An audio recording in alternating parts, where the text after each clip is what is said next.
তোমার প্রভু নির্দেশ দেন যে তাকে ছাড়া আর কারো ইবাদত করবে না এবং পিতামাতার সাথে সদ্ব্যবহার করবে। যদি তাদের একজন বা উভয় তোমার জীবদ্দশায় বার্ধক্যে পরিণত হয়, তবে তাদের সাথে বিরক্ত প্রকাশ করে উহ শব্দটিও তোমরা বলো না। তাদের সাথে বিনয়ের সহিত কথা বলবে এবং তাদের সামনে দয়া আর নম্রতার ডানা মেলে দেবে আর বলো, হে প্রভু, তাদের প্রতি অনুগ্রহ করো যেমন ভাবে তারা আমাকে শৈশবে লালন করেছে। বৃদ্ধাশ্রমের কোনো স্থান নেই ইসলামে। পিস টিভি বাংলা, মানবতার সমাধান।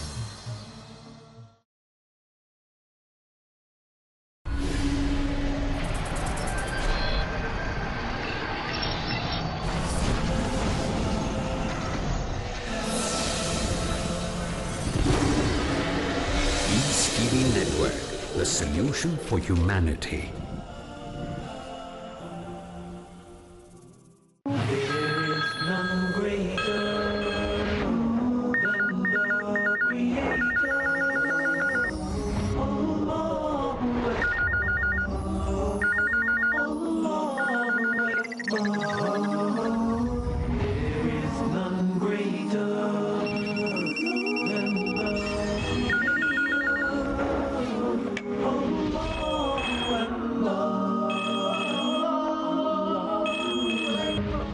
أعوذ بالله من الشيطان الرجيم بسم الله الرحمن الرحيم الحمد لله رب العالمين والصلاة والسلام على رسوله الكريم صلى الله عليه وسلم। সকল প্রশংসা আল্লাহ সুবহানাহু ওয়া তাআলার জন্য, যিনি জগৎসমূহের প্রতিপালক এবং কর্মফল দিবসের মালিক। আমরা আল্লাহর প্রশংসা করি, সকল মহিমা কেবল তারই। আমরা আল্লাহর দয়া আর অনুগ্রহ প্রার্থনা করি, তিনি যেসব নবী রাসূল প্রেরণ করেছেন, মুহাম্মদ সাল্লাল্লাহু আলাইহি ওয়াসাল্লাম তিনি হলেন সর্বশেষ নবী। তাকে আল্লাহ পাঠিয়েছেন মানুষ জাতির প্রতি রহমত হিসেবে। প্রিয় মুসলিম ভাই এবং বোনেরা, আসসালামু আলাইকুম ওয়া রাহমাতুল্লাহ। আল্লাহর দয়া, শান্তি, রহমত আপনাদের সবার উপরে বর্ষিত হোক। আমাদের স্পেশাল লাইভ কল ইন প্রোগ্রামে আপনাদেরকে স্বাগতম। আমরা আপনাদের সাথে থাকব আগামী 2 ঘন্টা। আর আজকের এই অনুষ্ঠানে ইনশাল্লাহ আমাদের সাথে রয়েছেন একজন বিশেষ অতিথি, একজন আন্তর্জাতিক অতিথি, যিনি পুরো পৃথিবী জুড়েই খ্যাতিসম্পন্ন, আন্তর্জাতিকভাবে খ্যাতিসম্পন্ন।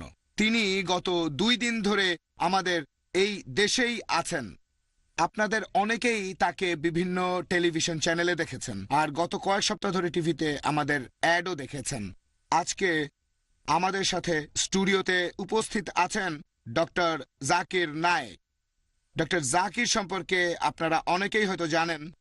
তিনি এসেছেন মুম্বাই, ইন্ডিয়া থেকে। বর্তমানে তিনি গায়ানায় এসেছেন একটি লেকচার ট্যুরে।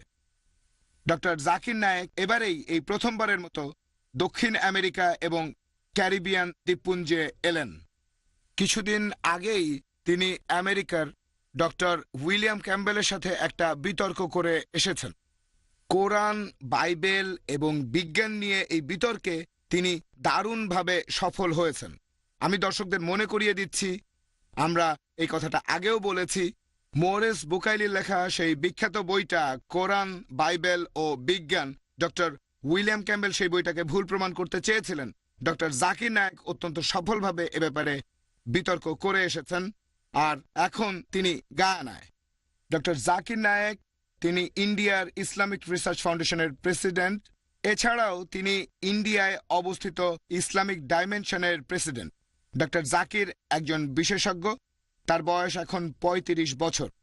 তিনি পেশায় একজন প্রশিক্ষণপ্রাপ্ত মেডিকেল ডাক্তার। তিনি মেডিসিন এবং সার্জারির উপরে গ্র্যাজুয়েশন করেছেন। তিনি একজন ফুল টাইম ইসলামিক কর্মী, ইসলাম ধর্মের বাণী প্রচার করছেন। ডক্টর জাকির নায়েক আল্লাহ সুবহানাহু ওয়া তাআলার পথে কাজ করার জন্য ডাক্তারির মতো এই সম্মানজনক পেশাটি ছেড়ে দিয়েছেন। অবশ্য এজন্য তিনি সম্মানও পেয়েছেন। তিনি অনেক দেশে ভ্রমণ করেছেন, যেমন তিনি গিয়েছেন সৌদি আরবে, ইংল্যান্ডে, কাতারে, কানাডায়, আমেরিকায়, এছাড়াও আরও অনেক দেশে। এসব দেশে তিনি লেকচার দিয়েছেন আর তিনি যেখানেই গিয়েছেন সেখানে অসংখ্য মানুষের হৃদয় জিতে নিয়েছেন। পৃথিবী জুড়ে দর্শকরা ভিডিও ক্যাসেটে ডক্টর জাকির নায়েকের লেকচার দেখে থাকেন আর আজকে তিনি এখানে নিজেই আছেন। আমাদের আজকের এই অনুষ্ঠানে ডক্টর জাকির নায়েক যে টপিকটা নিয়ে কথা বলবেন, religion in the right perspective, আর এই টপিকটার ব্যাপারে আমরা প্রত্যেকেই সমানভাবে আগ্রহী। ডক্টর নায়েক প্রথমে এই টপিকের উপর ৪৫ মিনিট কথা বলবেন। তারপর আমরা আমাদের টেলিফোন লাইন চালু করব, আর দর্শকদের উদ্দেশ্যে বলছি, তখন আপনারা প্রশ্ন করতে পারবেন। আপনারা আজকের টপিকের সাথে প্রাসঙ্গিক প্রশ্ন করবেন। আমি দর্শকদের এই কথাটা মনে করিয়ে দিতে চাই, ডক্টর জাকির নায়েক খুবই বিনয়ী একজন মানুষ। তিনি যে গায়ানায় এসেছেন, এখানে তিনি কোনোভাবেই অন্য ধর্মের অনুসারী ভাই বোনদের নামে নিন্দা করার জন্য আসেননি, অথবা তাদের ছোট করার জন্য আসেননি, কুৎসা রটানোর জন্য আসেননি। এটা কখনোই একজন মুসলিমের উদ্দেশ্য হতে পারে না। আমাদের ধর্ম এটা শিক্ষা দেয় না যে আমরা অন্যদের ধর্মবিশ্বাসকে ছোট করব বা নিন্দা করব। আমি আপনাদের সবাইকে নিশ্চিত করছি, ডক্টর জাকির নায়েক যে গায়ানায় এসেছেন এটা আসলে শিক্ষামূলক, আর এসেছেন তার ধর্ম প্রচার করার জন্য, ইসলাম ধর্ম। তিনি কম্প্যারেটিভ রিলিজিয়নের উপর একজন বিশেষজ্ঞ, সেজন্য তিনি ধর্মগুলোর মধ্যে তুলনামূলক বিশ্লেষণ করে দেখাবেন। তাহলে দর্শক মণ্ডলী, এখন আপনাদের সামনে কথা বলছেন ডক্টর জাকির নায়েক। ডক্টর জাকির। আলহামদুলিল্লাহ ওয়াসসালাতু ওয়াসসালাম আলা রাসূলিল্লাহ ওয়া আলা আলিহি ওয়া সাহবিহি আজমাইন, আম্মা বাদ। আউযু বিল্লাহি মিনাশ শাইতানির রাজীম, বিসমিল্লাহির রহমানির রহিম। কুল ইয়া আহলাল কিতাব তাআলাউ ইলা কালিমাতিন সাওয়াইন বাইনা বাইনাকুম আল্লা না'বুদা ইল্লাল্লাহ ওয়া লা নুশরিকা বিহি শাইয়্যান ওয়া লা ইয়াত্তাখিযা বা'দুনা বা'দান আরবাবান মিন দুনিল্লাহ ফাইন তাওয়াল্লাউ ফাকুলু শাহাদু বিআন্না মুসলিমুন। বিসমিল্লাহির রহমানির রহিম। রব্বি ইশরাহ লি সাদরি ওয়া ইয়াসসির লি আমরি ওয়াহলুল উকদাতাম মিন লিসানি ইয়াফকাহু কাওলি।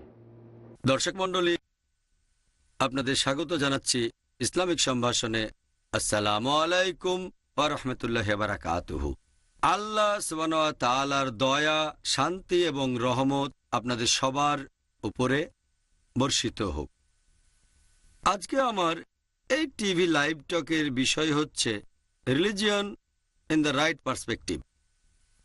রিলিজিয়ন বা ধর্মের অক্সফোর্ড ডিকশনারি অনুযায়ী মানে অতিমানবীয় কোনো নিয়ন্ত্রণ শক্তিকে বিশ্বাস করা, একজন ব্যক্তিগত ঈশ্বর বা অনেক ঈশ্বর যার উপাসনা করা আর বাধ্য হওয়া উচিত। এক কথায়, ধর্মের মানে অক্সফোর্ড ডিকশনারি অনুযায়ী একজন বা অনেকজন ঈশ্বরে বিশ্বাস করা। আমার লেকচারের শুরুতে পবিত্র কোরআনের একটা আয়াত বলেছিলাম, সূরা আলে ইমরান অধ্যায় নম্বর ৩ আয়াত নম্বর ৬৪। বলা হয়েছে, কুল ইয়া আহলাল কিতাব, বলো হে কিতাবীগণ, তাআলাউ ইলা কালিমাতিন সাওয়াইন বাইনানা বাইনাকুম, এসো সেই কথায় যা তোমাদের ও আমাদের মধ্যে এক। প্রথম সাদৃশ্যটা কি? আল্লা না'বুদা ইল্লাল্লাহ, আমরা আল্লাহ ব্যতীত কারো উপাসনা করি না, ওয়া লা নুশরিকা বিহি শাইয়্যান, আমরা কোনো কিছুকে তার শরীক করি না, ওয়া লা ইয়াত্তাখিযা বা'দুনা বা'দান আরবাবান মিন দুনিল্লাহ, আমরা আমাদের মধ্য থেকে আল্লাহ ব্যতীত কাউকে রব হিসেবে গ্রহণ করি না, ফাইন তাওয়াল্লাউ, যদি তারা মুখ ফিরিয়ে নেয়। ফাকুলু শাহাদু বলো তোমরা সাক্ষী থাকো বিআন্না মুসলিমুন, যে আমরা মুসলিম, আল্লাহর কাছে নিজের ইচ্ছাকে সমর্পণ করি। পবিত্র কোরআনের এই আয়াতটা আমাদের দেখিয়ে দিচ্ছে কিভাবে অন্য ধর্মের মানুষের সাথে কথা বলতে হবে। বলা হয়েছে, তাআলাউ ইলা কালিমাতিন সাওয়াইন বাইনানা বাইনাকুম, এসো সেই কথায় যা আমাদের ও তোমাদের মধ্যে এক। প্রথম সাদৃশ্যটা কি? আল্লা না'বুদা ইল্লাল্লাহ, আমরা আল্লাহ ব্যতীত অন্য কারো উপাসনা করি না। প্রধান ধর্মগুলোতে একটা জিনিস কমন, সেটা হচ্ছে কোন ধর্মের অনুসারীরা তারা যে ঈশ্বরে বিশ্বাস করে তারা আরো বিশ্বাস করে এই ঈশ্বর যেমন তাদের প্রভু তেমনি অন্যদেরও প্রভু। যেমন ধরেন, হিন্দুরা যে ঈশ্বরের উপাসনা করে তারা মনে করে তিনি হিন্দুদের ঈশ্বর, পাশাপাশি যারা হিন্দু না তাদেরও ঈশ্বর। খ্রিস্টানরা যে ঈশ্বরের উপাসনা করে তারা বিশ্বাস করে তিনি খ্রিস্টানদের ঈশ্বর, পাশাপাশি যারা খ্রিস্টান না তাদের জন্য ঈশ্বর। একইভাবে আমরা মুসলিমরা আমরা আল্লাহ সুবহানাহু ওয়া তাআলার ইবাদত করি। আমরা মানি তিনি যেমন মুসলিমদের আল্লাহ তেমনি অমুসলিমদের জন্য আল্লাহ। আমি আগেও বলেছি, অক্সফোর্ড ডিকশনারি অনুযায়ী ধর্ম মানে অতি মানবীয় কোনো নিয়ন্ত্রণ শক্তিকে বিশ্বাস করা, একজন বা অনেকজন ব্যক্তিগত ঈশ্বর। এখন কোনো ধর্ম সম্পর্কে যদি সঠিক ধারণা পেতে চায়, প্রথমে আমাদেরকে সেই ধর্মের ঈশ্বরের ধারণাটা ভালো করে বুঝতে হবে। আর কোনো ধর্মের ঈশ্বরের ধারণা যদি বুঝতে চান, তাহলে এটা করা উচিত হবে না যদি আপনি সেই ধর্মের অনুসারীদের কাজকে দেখে থাকেন। কারণ অনেক সময় দেখবেন কোনো ধর্মের অনুসারীরা হয়তো নিজেদের ঈশ্বরের সঠিক ধারণাটা সম্পর্কে জানে না, যেটা তাদের ধর্মগ্রন্থে লেখা আছে। সেজন্য কোনো ধর্মে সর্বশক্তিমান ঈশ্বরের ধারণাটা যদি সঠিকভাবে বুঝতে চান, তাহলে এটা দেখতে হবে যে সেই ধর্মের পবিত্র ধর্মগ্রন্থে সর্বশক্তিমান ঈশ্বরের ব্যাপারে কি বলা হয়েছে। তাহলে আসুন আমরা দেখি প্রধান ধর্মগুলো সর্বশক্তিমান ঈশ্বর সম্পর্কে কি বলে। সেজন্য আমরা দেখব সেই ধর্মের পবিত্র ধর্মগ্রন্থগুলো সর্বশক্তিমান ঈশ্বর সম্পর্কে কি বলেছে। এভাবে আমরা পৃথিবীর প্রধান ধর্মগুলোকে সঠিকভাবে বুঝতে পারব। প্রথমে আমরা হিন্দুইজমে সর্বশক্তিমান ঈশ্বরের ধারণা বোঝার চেষ্টা করব। যদি কোনো সাধারণ হিন্দুকে জিজ্ঞেস করেন যে কতজন ঈশ্বরে বিশ্বাস করে, কেউ বলবে 3 জন, কেউ বলবে 100 জন, কেউ বলবে 1000, আবার কেউ হয়তো বলবে সে বিশ্বাস করে 33 কোটি ঈশ্বরে। তবে যদি কোনো জ্ঞানী হিন্দুকে জিজ্ঞেস করেন, যিনি হিন্দু ধর্মগ্রন্থ সম্পর্কে জানেন, তিনি আপনাকে বলবেন যে হিন্দুদের উচিত মাত্র একজন ঈশ্বরকে বিশ্বাস আর উপাসনা করা। সাধারণ হিন্দুরা একটা ফিলোসফিতে বিশ্বাস করে যেটাকে বলা হয় প্যান্থাইজম। সাধারণ হিন্দুরা বলে সবকিছুই ঈশ্বর, গাছ ঈশ্বর, সূর্য ঈশ্বর, চাঁদ ঈশ্বর, সাপ ঈশ্বর, মানুষ ঈশ্বর, তারপর বাঁদর ঈশ্বর। আর আমরা মুসলিমরা বলি সবকিছু হলো ঈশ্বরের। ঈশ্বর তারপরে এর শব্দটা আছে। সবকিছুর মালিক ঈশ্বর, গাছের মালিক ঈশ্বর, সূর্যের মালিক ঈশ্বর, চাঁদের মালিক ঈশ্বর, বাঁদরের মালিক ঈশ্বর, মানুষের মালিক ঈশ্বর, সাপের মালিক ঈশ্বর। হিন্দু আর মুসলিমদের মধ্যে সবচেয়ে বড় পার্থক্যটা, সাধারণ হিন্দুরা বলে সবকিছু হলো ঈশ্বর, আমরা মুসলিমরা বলি সবকিছু হলো ঈশ্বরের। ঈশ্বর তারপরে এর শব্দটা আছে। প্রধান পার্থক্য এই এর শব্দটা। আমরা যদি এই এর শব্দটার সমাধান করে ফেলতে পারি, হিন্দু আর মুসলিমরা একত্রিত হয়ে যাব। সেটা কিভাবে করব? পবিত্র কোরআন বলছে, তাআলাউ ইলা কালমাতিন সাওয়াইন বাইনানা বাইনাকুম। এসো সেই কথায় যা আমাদের ও তোমাদের মধ্যে এক। প্রথম সাদৃশ্যটা কি? আল্লাহ না'বুদা ইল্লাল্লাহ। আমরা আল্লাহ ছাড়া কোনো ইবাদত করি না। তাহলে আসেন বোঝার চেষ্টা করি হিন্দু ধর্মে সর্বশক্তিমান ঈশ্বরের ধারণাটা কি। এজন্য আমরা দেখব হিন্দুইজমের ধর্মগ্রন্থগুলোতে সর্বশক্তিমান ঈশ্বর সম্পর্কে কি বলা হয়েছে।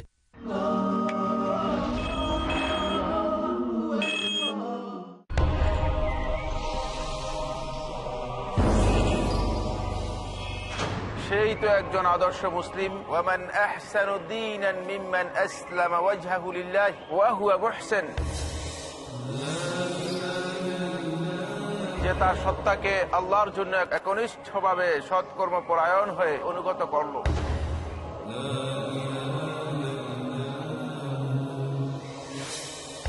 তাই আমাকে আপনাকে হতে হবে আল্লাহর জন্য অনুগত, হতে হবে একজন প্র্যাকটিসিং মুসলিম।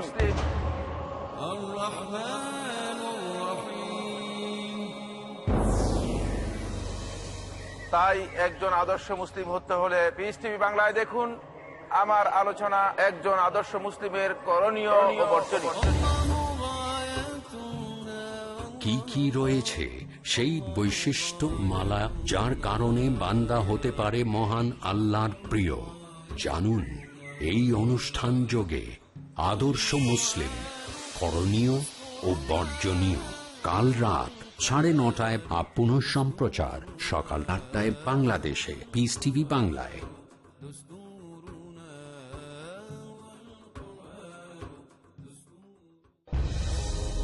অতি উত্তম অর্থনীতি, সর্বোৎকৃষ্ট বাণিজ্য নীতি, সঠিক লেনদেন, বৈধ উপায়ে বড় লাভ।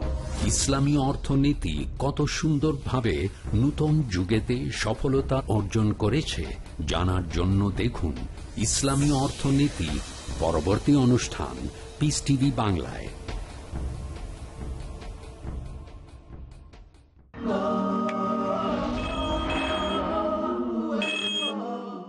হিন্দু ধর্মগ্রন্থগুলোর মধ্যে যেটা সবচেয়ে জনপ্রিয় সেটা হলো ভগবদ্গীতা। ভগবদ্গীতায় উল্লেখ করা হয়েছে অধ্যায় নম্বর 7 অনুচ্ছেদ নম্বর 20, জাগতিক আশা আকাঙ্ক্ষা যাদের বিচার বুদ্ধিকে কেড়ে নিয়েছে তারা নকল ঈশ্বরের উপাসনা করে। এক কথায় ভগবদ্গীতা বলছে যারা বস্তুবাদী তারা মূর্তি পূজা করে।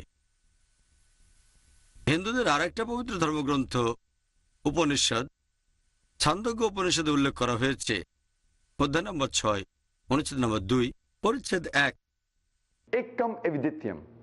ঈশ্বর কেবল একজন, দ্বিতীয় কেউ নেই। শ্বেতাশ্বতর উপনিষদে উল্লেখ করা হয়েছে অধ্যায় নম্বর 6 অনুচ্ছেদ নম্বর 9। नाकस्य कसिज जनिता नक्षदीपा। এটা সংস্কৃত উদ্ধৃতি যার মানে ঈশ্বরের কোনো প্রভু নেই, তার কোনো বাবা মা নেই। মহান ঈশ্বরের তার কোনো প্রভু নেই, তার কোনো মা নেই, তার কোনো বাবা নেই। আরও উল্লেখ আছে শ্বেতাশ্বতর উপনিষদে অধ্যায় নম্বর 4 অনুচ্ছেদ 19, ना तस्य प्रतिमा अस्ति। মহান ঈশ্বরের সমতুল্য আর কিছুই নেই। সর্বশক্তিমান ঈশ্বরের সমতুল্য আর কিছু নেই। এরপর শ্বেতাশ্বতর উপনিষদে উল্লেখ আছে অধ্যায় নম্বর 4 অনুচ্ছেদ নম্বর 20, তাকে কখনো দেখা যায় না, সর্বশক্তিমান ঈশ্বরকে কেউ চোখ দিয়ে দেখতে পাবে না।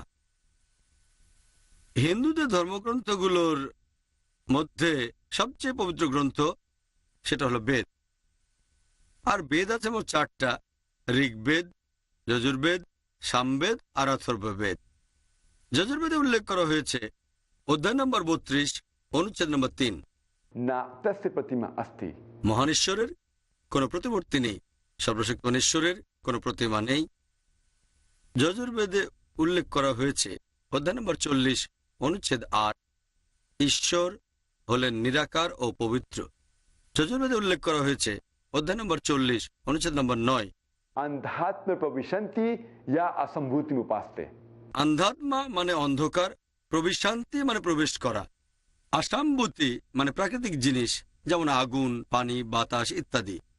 যজুর্বেদ অধ্যায় 40 অনুচ্ছেদ 9 বলছে তারা অন্ধকারে প্রবেশ করছে যারা প্রাকৃতিক জিনিসের উপাসনা করে যেমন আগুন, পানি, বাতাস ইত্যাদি। অনুচ্ছেদটা আরো বলছে তারা প্রবেশ করছে আরো অন্ধকারে যারা সাম্ভূতির উপাসনা করে, মানুষের বানানো জিনিস যেমন টেবিল, চেয়ার, মূর্তি ইত্যাদি। এটা কে বলেছে? যজুর্বেদ অধ্যায় নম্বর 40 অনুচ্ছেদ নম্বর 9। তারা অন্ধকারে প্রবেশ করছে যারা প্রাকৃতিক জিনিসের উপাসনা করে, তারা আরো বেশি অন্ধকারে প্রবেশ করছে যারা বানানো জিনিসের উপাসনা করে। আরো উল্লেখ আছে সেটা অথর্ববেদ গ্রন্থ নম্বর 20 অনুচ্ছেদ নম্বর 58 পরিচ্ছেদ নম্বর 3, देव महासी। নিশ্চয়ই সর্বশক্তিমান ঈশ্বর মহান। বেদগুলোর মধ্যে সবচেয়ে পবিত্র হল ঋগ্বেদ। ঋগ্বেদে উল্লেখ করা হয়েছে গ্রন্থ নম্বর 1 অনুচ্ছেদ নম্বর 164 পরিচ্ছেদ নম্বর 46, বলা হয়েছে যে জ্ঞানীরা, মুনিঋষিরা ঈশ্বরকে অনেক নামে ডেকে থাকেন। তার মানে সর্বশক্তিমান ঈশ্বরকে বিভিন্ন নামে ডেকে থাকেন সাধু মুনি ঋষিরা। আর শুধুমাত্র ঋগ্বেদে গ্রন্থ নম্বর 2 অনুচ্ছেদ নম্বর 1, শুধু এই অনুচ্ছেদে সর্বশক্তিমান ঈশ্বরের 33টা বৈশিষ্ট্যের কথা বলা হয়েছে। আর এগুলোর মধ্যে বলা হয়েছে ঋগ্বেদে গ্রন্থ নম্বর 2 অনুচ্ছেদ নম্বর 1 পরিচ্ছেদ নম্বর 3, ঈশ্বরের একটা বৈশিষ্ট্যের নাম হচ্ছে ব্রহ্মা। ব্রহ্মা হলো ঈশ্বরের একটা নাম, সৃষ্টিকর্তা। যদি এই শব্দটার আরবি করেন সেটা হবে খালিক। আমাদের মুসলিমদের কোনো আপত্তি থাকবে না যদি কেউ সর্বশক্তিমান ঈশ্বরকে বলে খালিক বা সৃষ্টিকর্তা অথবা ব্রহ্মা। কিন্তু কেউ যদি বলে ব্রহ্মা হলেন সর্বশক্তিমান ঈশ্বর যার 4টা মাথা, প্রত্যেক মাথায় একটা করে মুকুট আছে, আমরা মুসলিমরা তখন প্রবল আপত্তি জানাবো। এছাড়াও আপনি শ্বেতাশ্বতর উপনিষদের বিরুদ্ধে যাচ্ছেন। অধ্যায় নম্বর 4 অনুচ্ছেদ নম্বর 19 বলা হয়েছে ना तस्य प्रतिमा अस्ति। মহান ঈশ্বরের সমতুল্য কিছু নেই। ঋগ্বেদে অন্য যে বৈশিষ্ট্যের কথা আছে গ্রন্থ নম্বর 2 অনুচ্ছেদ নম্বর 1 পরিচ্ছেদ নম্বর 3, সেটা বিষ্ণু। বিষ্ণু এর অর্থ হলো পালনকর্তা। যদি শব্দটার আরবি করেন সেটা হবে রব। আমাদের মুসলিমদের কোনো আপত্তি থাকবে না যদি কেউ সর্বশক্তিমান ঈশ্বরকে বলে রব অথবা পালনকর্তা অথবা রক্ষাকর্তা অথবা বিষ্ণু কিন্তু কেউ যদি বলে যে বিষ্ণু হলেন সর্বশক্তিমান ঈশ্বর, যার 4টা হাত আছে, ডান হাতে আছে একটা চক্র মানে চাকতি, আর বাম হাতে আছে একটা পদ্মফুল, তিনি গরুর নামে একটা পাখির পিঠে চড়ে ঘুরে বেড়ান অথবা সাপ বিছানো শয্যায় ঘুমান পানির উপরে, আমরা মুসলিমরা তখন প্রবল আপত্তি জানাবো। এছাড়াও আপনি ঈশ্বরের প্রতিমূর্তি তৈরি করছেন আর এইভাবে যজুর্বেদের বিরুদ্ধে যাচ্ছেন। অধ্যায় নম্বর 32 অনুচ্ছেদ 3 বলা হয়েছে, ना तस्य प्रतिमा अस्ति। মহান ঈশ্বরের কোনো প্রতিমূর্তি নেই। এছাড়া উল্লেখ করা হয়েছে ঋগ্বেদে গ্রন্থ নম্বর 8 অনুচ্ছেদ নম্বর 1 পরিচ্ছেদ নম্বর 1, मां चिदन्यदि संसद। শুধু তার উপাসনা করো, সকল প্রশংসা শুধু তারই প্রাপ্য। ঋগ্বেদে উল্লেখ করা হয়েছে গ্রন্থ নম্বর 6 অনুচ্ছেদ 45 পরিচ্ছেদ 16, या एक इतमुष्टि ही। ঈশ্বর কেবলমাত্র একজন, শুধুমাত্র তারই উপাসনা করো, শুধু তার প্রশংসা করো। আর হিন্দুইজমের ব্রহ্মসূত্র যেটা বলছে, एकम ब्राह्म द्वितीया नास्ते निया नास्ते किंचन। भगवान एक ही है, दूसरा नहीं है, नहीं है, नहीं है, जरा भी नहीं है। ঈশ্বর কেবলমাত্র একজন, দ্বিতীয় কেউ নেই, আর কেউ নেই, আর কেউ নেই, আর কোথাও কেউ নেই। তাহলে হিন্দু ধর্মগ্রন্থ পড়লে আপনি হিন্দুইজমে ঈশ্বরের ধারণাটা বুঝতে পারবেন আর হিন্দু ধর্মটাকে সঠিকভাবে জানতে পারবেন। এবার ইহুদি ধর্মে সর্বশক্তিমান ঈশ্বরের ধারণাটা দেখি। ওল্ড টেস্টামেন্টে উল্লেখ করা হয়েছে বুক অব ডিউটোরনমি অধ্যায় নম্বর 6 অনুচ্ছেদ নম্বর 4, মুসা আলাইহিস সালাম বলেছেন, शमा इज़राइलो अदनाल हाइन अदनाल खद। এটা একটা হিব্রু উদ্ধৃতি যার মানে, শোনো হে ইসরায়েলবাসী, আমাদের প্রভু ঈশ্বর কেবলমাত্র একজন। বুক অব আয়েজায় বলা হয়েছে অধ্যায় নম্বর 43 অনুচ্ছেদ নম্বর 11, আমি হলাম তোমাদের প্রভু, আমি ছাড়া অন্য কোনো রক্ষাকারী নেই। বুক অব আয়েজায় উল্লেখ আছে অধ্যায় নম্বর 45 অনুচ্ছেদ নম্বর 15, আমি তোমাদের প্রভু, অন্য আর কেউ নেই, আমি ব্যতীত আর কোনো ঈশ্বর নেই। এছাড়া উল্লেখ আছে বুক অব আইজায়া অধ্যায় নম্বর 46 অনুচ্ছেদ নম্বর 9, আমি ঈশ্বর, অন্য আর কেউ নেই, আমি ঈশ্বর, আমার মতো আর কেউ নেই। আরো উল্লেখ আছে বুক অব এক্সোডাসে অধ্যায় নম্বর 20 অনুচ্ছেদ 3 থেকে 5, তোমরা আমাকে ছাড়া কোনো দেবতার উপাসনা করবে না, তোমরা আমার এমন কোনো প্রতিমূর্তি তৈরি করবে না যেটার সাথে সাদৃশ্য আছে আকাশমণ্ডলের কোনো কিছু, নিচের পৃথিবীর কিছু অথবা পানিতে কোনো কিছুর সাথে। তোমরা তাদের সামনে নতজানু হবে না, তাদের সেবা করবে না, কারণ আমি তোমাদের ঈশ্বর, তোমাদের প্রভু, আমি খুবই ঈর্ষাপরায়ণ। এই একই কথা বলা হয়েছে বুক অব ডিউটোরনমিতে অধ্যায় নম্বর 5 অনুচ্ছেদ 7 থেকে 9, বলা হয়েছে, তোমরা আমাকে ছাড়া অন্য কোনো দেবতার উপাসনা করবে না, তোমরা আমার এমন কোনো প্রতিমূর্তি তৈরি করবে না যেটার সাথে সাদৃশ্য আছে আকাশমণ্ডলের কিছু, পৃথিবীর কিছু অথবা পানিতে কোনো কিছুর সাথে। তোমরা তাদের সামনে নতজানু হবে না, তাদের সেবা করবে না, কারণ আমি তোমাদের ঈশ্বর, তোমাদের প্রভু, আমি খুবই ঈর্ষাপরায়ণ। যদি ওল্ড টেস্টামেন্ট পড়েন তাহলে ইহুদি ধর্মে ঈশ্বরের ধারণাটা বুঝতে পারবেন আর ইহুদি ধর্মটাকেও সঠিকভাবে বুঝতে পারবেন। খ্রিস্টান ধর্মে ঈশ্বরের ধারণা নিয়ে আলোচনা করার আগে আমি দর্শকদের একটা বিষয় পরিষ্কার করে বলতে চাই। ইসলাম হলো একমাত্র অখ্রিস্টান ধর্ম বিশ্বাস, যে ধর্ম যীশুখ্রিস্ট সাল্লামকে নবী হিসেবে বিশ্বাস করতেই হবে। সে মুসলিম আসলে মুসলিম না যদি সে যীশুখ্রিস্টকে নবী হিসেবে না মানে। আমরা মানি যে তিনি ছিলেন আল্লাহ সুবহানাহু ওয়া তাআলা কর্তৃক প্রেরিত একজন নবী ও রাসূল। আমরা মানি যে তিনি হলেন মসীহ অর্থাৎ খ্রিস্ট। আমরা মানি যে তিনি কোনো পুরুষের হস্তক্ষেপ ছাড়া জন্মগ্রহণ করেছিলেন, যেটা এখনকার দিনের অনেক আধুনিক খ্রিস্টানই বিশ্বাস করে না।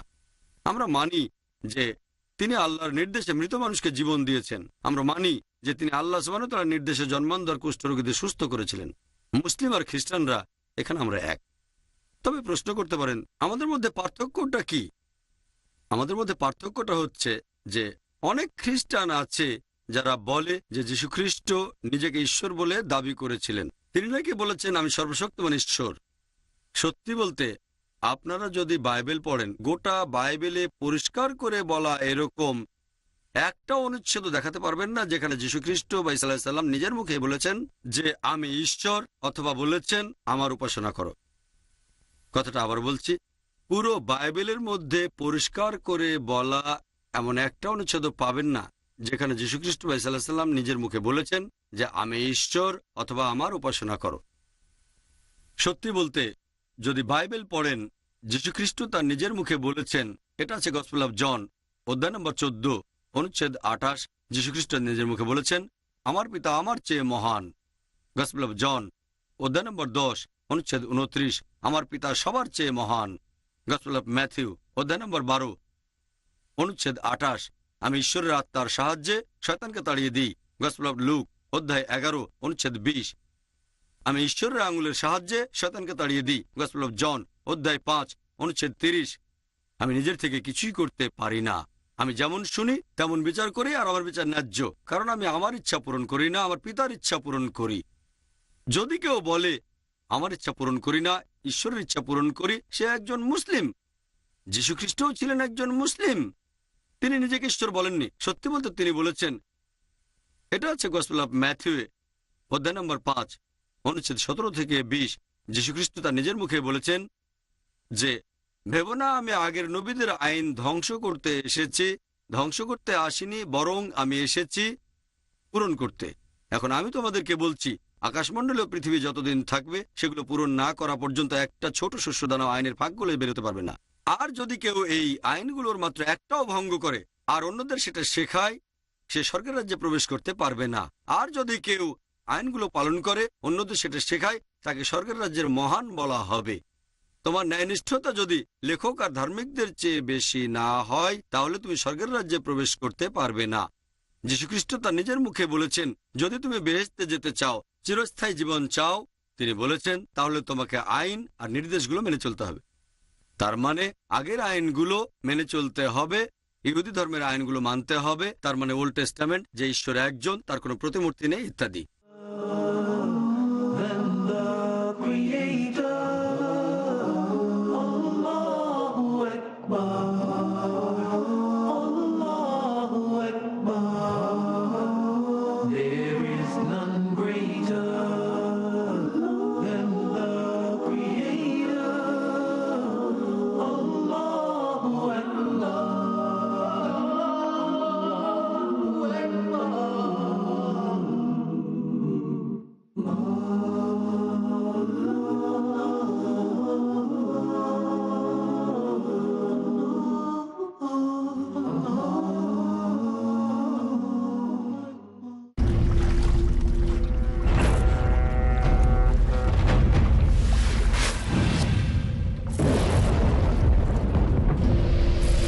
লকার আপনার সম্পদকে সুরক্ষিত না রাখতে পারে, বিনিয়োগ আপনার সম্পদকে না বৃদ্ধি করতে পারে, কিন্তু যাকাত দিলে নিশ্চয়ই আপনার সম্পদ বাড়বে, থাকবে সুরক্ষিত এবং পবিত্র।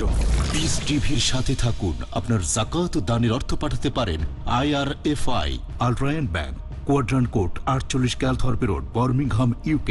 Pound account number 01132301, IBAN GB52 LOYD 30963401 024192, short code 300083, সোয়েব BIC কোড IBO BGB22। টাকা পাঠিয়ে আমাদের ইমেল করুন admin@peacetv.tv। পিস টিভি, মানবতার সমাধান। আল্লাহর একত্বের প্রতি ভরসা, একনিষ্ঠভাবে একমুখী হয়ে সব দিক থেকে তাকে এক জানতে হবে। শিরক থেকে সম্পূর্ণ বিরত থাকা, শিরক মহাপাপ, কোনো সন্দেহ নেই, এবং সেটা ঈমানকে পরিপূর্ণ ধ্বংস করে দেবে। সুন্নাতের অনুসরণ। আল্লাহর নিকটে মনোনীত দিন হলো ইসলাম। ইসলামে যেগুলি সুস্পষ্ট ইবাদত। কোরআন বিরোধী যে কার্যক্রমে অংশগ্রহণ কেউ করবে, আমরা নিশ্চিত করে জেনে রাখবো তিনিও আমানতের খেয়ানত করেছেন। হাসান জামিল, শাহিদুল্লাহ খান মাদানী, ডক্টর হাফেজ ABM হাসবুল্লাহ, আকরামুজ্জামান বিন আব্দুসালাম, মুজফফর বিন মহসিন, মোহাম্মদুল হাসান, আব্দুর রাজ্জাক, জাহাঙ্গীর আলমের উপস্থাপনায় তাওহীদ, ঈমান এবং ইসলামের মূল ভিত্তি, কবরকে সিজদা করতেছে, সেটা ইসলাম ভঙ্গের কারণ। স্রষ্টা আল্লাহ, কর্তা একমাত্র আল্লাহ। আর কি কি আছে মুমিনের দায়িত্ব জানার জন্য দেখুন আকীদা, আজ রাত 8টায়, পুনঃ সম্প্রচার সকাল 6:30 বাংলাদেশে পিস টিভি বাংলায়।